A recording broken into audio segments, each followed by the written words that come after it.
for Britain to pay slavery reparations. NBC's Kerry Sanders is joining us from Kingston, Jamaica. So, Kerry, let's talk about the attitude that Jamaicans are carrying right now toward the monarchy.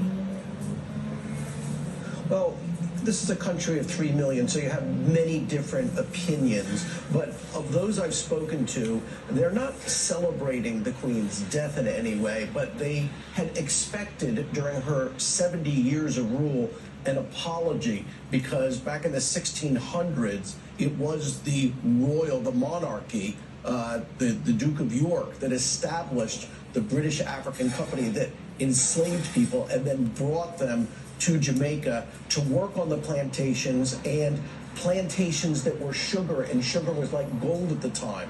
They never got the apology. Stephen Golding is joining us here now. He's among those who has demanded not only an apology, but also reparations. So explain to me, first of all, when we hear reparations, what is it that you would like to get from the monarchy? Reparations speaks to reparatory justice, and it acknowledges the fact that something went wrong. I mean, even the fact that slavery has been declared a crime against humanity, and crimes against humanity have no statute of limitations. But to top it off, at the emancipation, or so-called emancipation in 1834, compensation in the amount of £47 million was paid, not to the victims of the transatlantic slave trade, but to the victimizers, the slave owners. The slave owners. What was given to the slaves?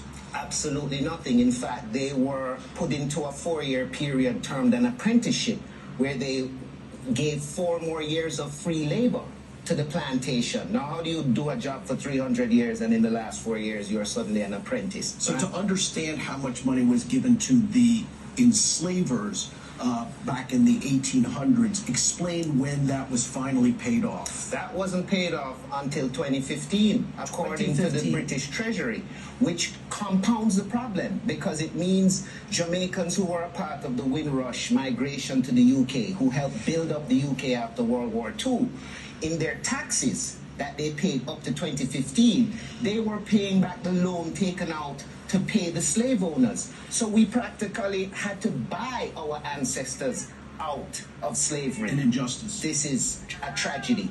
And we are demanding more than an apology. So in March, when Prince Harry and Princess Kate were here, there were protests. You helped organize that. You're part of that. The message seems to have been received. As we wrap this up, what is your expectation now? The Queen has passed away. King Charles III. What do you expect?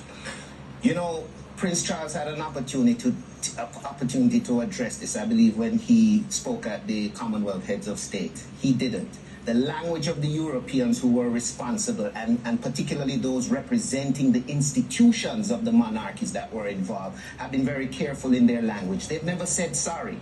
They use words like it's unfortunate, they wish this or that, but almost as if they know that by directly apologizing, they are admitting and would be therefore held to, legal reparations. Of course, would open the door potentially to a court system, which we should point out is a court system that is a shared system here. I mean, the parliamentary and the court system here is very much like the system in England. In fact, to use a kind of an explanation of what we understand in the United States as Supreme Court, if you're going to appeal to the highest court in the land, here in Jamaica and in the other Commonwealth realms, it actually goes to the Privy Court in England. So there is a lot to untangle here, and quite frankly, as you are standing here, hopeful. Our highest court is still our parliament that makes the laws. And since 2007, our parliament has taken a position that reparations must be pursued.